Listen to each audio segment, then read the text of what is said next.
سڵاتان لەبێت بینەرانی خۆشەویستی تلڤیزیۆنی کۆمەڵە با گەشتیوەڵەکانی سەر لە بەیانی ڕۆژی سێشەممە هاتوونەتەوە خزمەتتان سەرەتا سەردێڕی گرنگترین هەواڵەکان.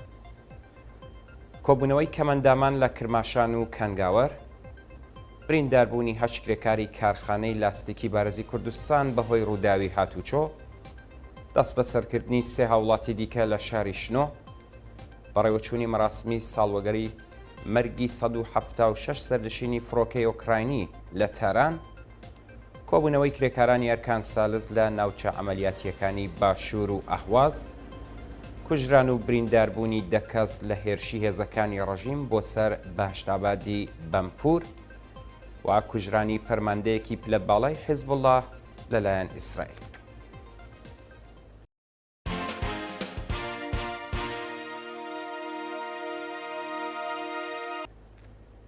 درێژەی هەواڵەکان.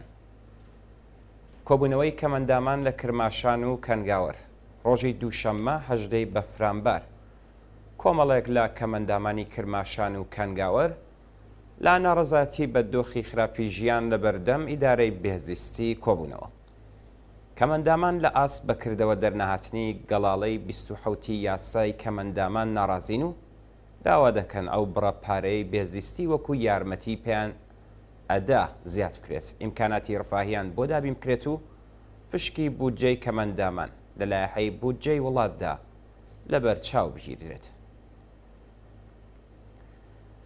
ناڕەزاتی دانیشتوانی گوندی قەرەقشڵاق لە سەڵماس ڕۆژی دووشەممە 18 بەفرانبەر، دانیشتوانی گوندی قەرەقشڵاقی سەر بە شارستانی سەڵماس لە ناڕەزاتی بە دامەزراندنی کارگەی خوێ لە زەویەکانی ئەم گوندەدا کۆبوونەوە و داوایان کرد حکوومەت و بەرپرسانی پەیوەندیدار بە دوواداچوون بۆ ئەم بابەتە بکەن. بە پێی زانیاریەکان هۆکاری سەرەکی دژایەتی خەڵک بۆ دامەزراندنی کارگەی خوێ لە زەویەکانی ئەم گوندە ئەگەری زۆری لە نێوچوونی زەویە کشت و کاڵیەکان لە نێوچوونی لەوەڕگا باخ و وێرانبوونی ژینگەی ناوچەکە بەهۆی دزەکردن پاشڕەوی پیشەسازی بۆ نەو کێڵگەکان و سەرچاوە ئاویەکانی دەوروبەری کارگاکەیە. جێگای ئاماژەیە کە پێشتر سەبارەت بە لە نێوچوونی سەدان هێکتار زەوی کشت و کاڵی لە گوندەکانی بناب و مەراغا بەهۆی چالاکیەکانی کارگەی کاوا سۆدا چەند هەواڵ بڵاو کراوەتەوە. برینداربوونی هەشت کرێکاری کارخانەی لاستیکی بارێزی کوردستان بەهۆی ڕووداوی هاتوچۆ ڕۆژی دووشەممە 18 بەفرانبەر بەهۆی وەرگەڕانی سرویسی هاتوچۆی کرێکارانی کارخانەی لاستیکی بارێزی کوردستان لە شارستانی دێولان 8 کرێکار بریندار بوون. بە پێی راپۆرتەکان سرویسی هاتوچۆی کرێکارانی کارخانەی لاستیکی بارێزی کوردستان زۆر کۆن و نایستانداردا. لە کاتی گواستنەوەی کرێکاراندا شۆفێری مینیبوسەکە کۆنتترۆلی لەدەستاوە و ئۆتۆمۆبیلەکە وەرگەڕاوە. لا کامیە ڕووداوەدا 8 کرێکار بریندار بوون کە 2 کەسیان پاش وەرگرتنی چارەسەری پزیشکی مەرەخەس کراون، بەڵام 6 کرێکاری دیکە لە نەخۆشخانەی شاریسنا بەستەری کراون.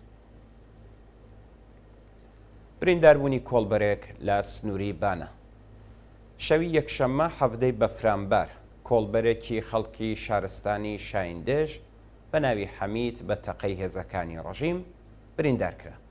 بە پێی راپۆرتی کۆڵبەر نیوز شەوی یەکشەممە هێزەکانی ڕەژیم لە سنووری هەنگەژاڵی بانە بۆ سیان بۆ کۆڵبەران دانا و ڕاستە و خۆ تەقەیان لێکردن. لە ئاکامی هێرشی هێزەکانی ڕەژیمدا کۆڵبەرێکی تەمەن 35 ساڵی خەڵکی شایندێژ بە ناوی محەممەد پاشنا و نادیار بریندار بوو. پێشتریش کۆڵبەر نیوز لە راپۆرتێکدا باسی لە برینداربوونی 2 کۆڵبەری خەڵکی سەقز بە ناوەکانی تەها گوڵ محەممەدی و ڕەزا حەسەنی لە هەمان سنووردا کرد. دەست بەسەرکردنی سێ هاوڵاتی دیکە لە شاری شنۆ بەیانی ڕۆژی یەکشەممە 18 بەفرانبەر سێ هاوڵاتی دیکەی خەڵکی شاری شنۆ بە ناوەکانی مەنسوور نیکزات، ئیدریس پەرویزی و ئاسۆ محەممەدی لەلایەن هێزەکانی ئەمنیەوە دەست بەسەرکران.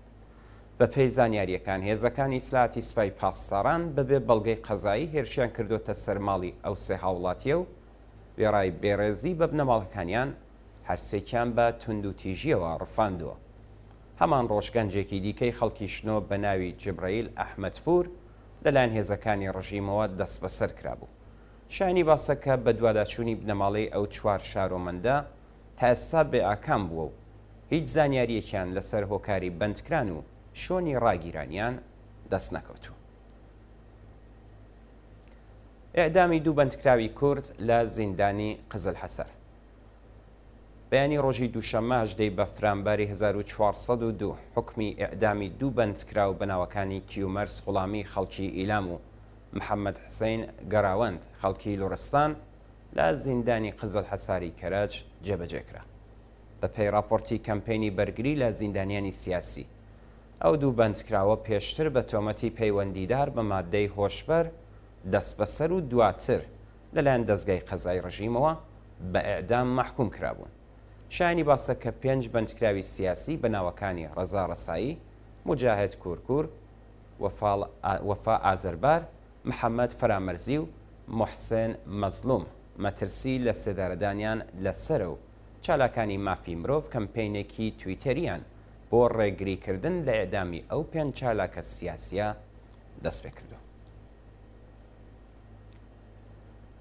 بەڕێوەچوونی مەراسمی ساڵیادی مەرگی 176 سەرنشینی فڕۆکەی ئۆکراینی لە تاران. ڕۆژی دووشەممە 18 بەفرانبەری 1402 هاوکات لەگەڵ ساڵیادی گیان لە دەستانی 176 سەرنشینی فڕۆکەی ئۆکراینی بە موشەکەکانی سپای پاسداران بە نەماڵەی دادخوازان و خەڵکی ئازادی خوازی تاران لە شوێنی کەوتنە خوارەوەی فڕۆکەکە لە شاهد شاری تاران کۆبوونەوە. بە پێی راپۆرتەکان وێڕای گەماڕودانی شوێنی مەراسمەکە لەلایەن هێزەکانی حکوومەتەوە خەڵکانێکی زۆر هاوڕێ لەگەڵ بنەماڵەی دادخوازان لەو مەراسمەدا بەشدار بوون و دژ بە کۆماری ئیسلامی دروشمیان بەرز کردەوە. توران شەمسوڵڵاهی دایکی حامید ئیسماعیلیۆن لەو مەراسمەداوتی ناوەندە ئەمنیەتیەکان ڕێگەیان نەداوە بچێت بۆ کانەدا و لەوێ لەگەڵ کوڕەکەی یادی ئازیزانیان بەرز ڕابگرن. ناوبراو لە وتارێکدا ڕایگەیاند کەس هیچی بۆ لە دەستان نییە، لە مردن و ئەشکەنجە مەترسن. کۆماری ئیسلامی ئەبێت لە ئێمە بترسێت. من تا دوایین هەناسەم کوڕەکەم و بنەماڵەی دادخوازانی فڕینی PS 752 بە تەنیا نایڵم و پێکەوە بۆ محاکەمەی تاوانباران دەکوشین، نەدەیان بەخشین و نا لەبیریان دەکەین. کۆبوونەوەی کرێکارانی ئەرکان سالس لە ناوچە عەمەلیاتیەکانی باشوور و ئەخواز. ڕۆژی دووشەممە 18 بەفرانبەر کرێکارانی ئەرکان سالسی شاغڵ لە ناوچە عەمەلیاتیەکانی باشووری ئێران و ئەخواز لە ناڕەزایەتی بە جێبەجێ نەکردنی داخوازیەکانیان کۆبوونەوە. کرێکارانی ئەرکان سالس خوازیاری پێداچوونەوە بە گەڵاڵەی ڕیزبەندی پیشەکان، بەکردەوە دەرهاتنی تەواوی گەڵاڵەی ڕیزبەندی، پێدانی بۆنی کرێکار، بردنە سەرەوەی ئاستی حەقدەست و مەزایە بە پێی هێڵی هەژاری، دابینکردنی امکاناتی ڕفایی، پێدانی بیمەی کارامەی دەرمانی و تەزمینی ئەمنیەتی پیشەی بوون. شایانی باسە کە کرێکارانی ئەرکان سالس و پەیمانی لە ناوچەی نەوتی پارسی جنوبیش پەیوەست بە و مانگرتنەوە بوون و ڕایانگەیاندووە کە ئەگەر داخوازیەکانیان جێبەجێ نەکرێت ئەو مانگرتنەکەیان بەرینتر دەکەن. مانگرتنی کرێکارانی شرکەتی دڵتا موکران لە چابەهار. ڕۆژی دووشەممە 18 بەفرانبەر کرێکارانی شاغڵ لە شرکەتی پەیمانکاری دڵتا موکران لە پێترۆشیمی نگینی چابەهار لە ناڕزایەتی بە دۆخی خراپی پیشەیی و مەعیشەتی دەستیان لە کار کێشاوە و مانیان گرت. بەوتەی کرێکارانی ناڕازی لە مانگی خەرمانەنی ئەم ساڵەوە هیچ حەقدەستێکیان وەرنەگرتووە و لە دۆخێکی خراپدا ژیان بەسەرە بن. پێشتری چەند جار ناڕزایەتیان دەربڕی بوو، بەڵام خاوەنکار تەنیا بەڵێنی درۆی پێداون و هێشتا هیچ هەنگاوێکیان بۆ چارەسەرکردنی کێشەکانیان هەڵنەگرتووە. ناڕزایەتی کرێکارانی شاغڵ لە مەعدەنی تەزرەی دامەغان. کرێکارانی شاغڵ لە مەعدەنی تەزرەی دامغان ڕۆژی دووشەممە 18 بەفرانبەر لە ناڕزایەتی بە بەکردەوە دەرنەهاتنی بەڵێنەکانی خاوەنکار دەستیان لە کارکێشایەوە و مانیان گرت. بە پێی زانیاریەکان کرێکارانی شاغڵ لە مەعدەنی تەزرە خوازیاری بەکردەوە دەرهاتنی گەڵاڵەی ڕیزبەندی پیشەکان، تەزمینی ئەمنیەتی پیشەیی، دابینکردنی امکاناتی ڕفاهی و بردنە سەرەوەی ئاستی حەقدەست بە پێی هێڵی هەژاری بوون. بە وتەی کرێکاران دە ساڵ لەوەبەر گەڵاڵەی ڕیزبەندی پیشەکان بۆ کرێکارانی ئەو معدەنە بە شێوەی نیوەچڵ جێبەجێکراوە، بەڵام ڕێژەی هەڵدەستیان لە چاو کرێکارانی معدەن لە ناوچەکانی دیکەی ئێران زۆر کەمترە. خاوەنکار پێشتر بەڵێنی دابوو کە هەڵدەستەکانیان بباتە سەرەوە، بەڵام بەڵێنەکانی جێبەجێ نەکردووە. کوژران و برینداربوونی دەکەس لە هێرشی هێزەکانی ڕژیم بۆ سەر بەهەشتابادی بەمپور.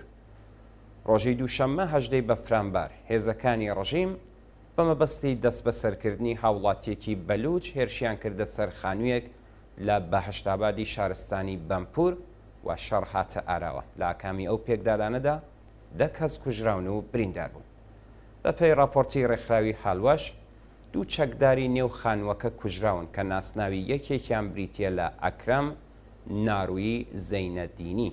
هەروەها 2 ژن بەناوەکانی ڕازیە نارویی تەمەن 18 ساڵ و خەیرگوڵ نارویی زەینەدینی تەمەن 78 ساڵ بە سەختی بریندار بوون. لەلایەکی دیکەوە 4 هێزی سوپای پاسداران کوژراون و چەند ئەندامی دیکەی ئەو هێزەش بریندار بوون. بەوتەی سەرچاوەکانی هەواڵ، هێزەکانی سوپای پاسداران وێڕای هەبوونی ژن و منداڵ لە نێو ئەو خانووەدا بە RPG و چەکی قورس ماڵەکەیان تەخاندەوە. دو هەوڵمان سەبارەتە بە کوژرانی فەرماندەیەکی پلە باڵای حیزبوڵڵا لەلایەن ئیسرائیل. ڕۆژی دووشەممە 18 بەفرانبار ئەرتەشی ئیسرائیل لە ڕێگەی هێرشی پەهبادیەوە فەرماندەیەکی پلە باڵای حیزبوڵڵای لوبنانی بە ناوی جەواد تەویل لە باشووری لوبنان کوشتووە. بە پێی راپۆرتەکان پاشهێرشی بەرینی موشەکی حیزبوڵڵای لوبنان بۆ سەر بنکە نظامیەکانی ئیسرائیل لە بەرزاییەکانی جەولان، ئەرتەشی ئیسرائیل بنکە و بارەگاکانی ئەو گروپەی بە سەختی بردومان کردو. لە هێرشێکی پەهبادیدا عەلی تەویل فەرماندەی پلە باڵای ئەو گروپەی لە ناوچەی خەربەد سەلەم کردە ئامانج و ناوبرا و کوژراوە. بەڵێبینەرانی عەزیز و خۆشەویست، گەشتی هەوڵەکانی سەرلەبانیتان پێشکەشکرا. فەرمون بۆ بینینی درێژەی بەرنامەکانی تەلەڤیزیۆنی کۆڵ.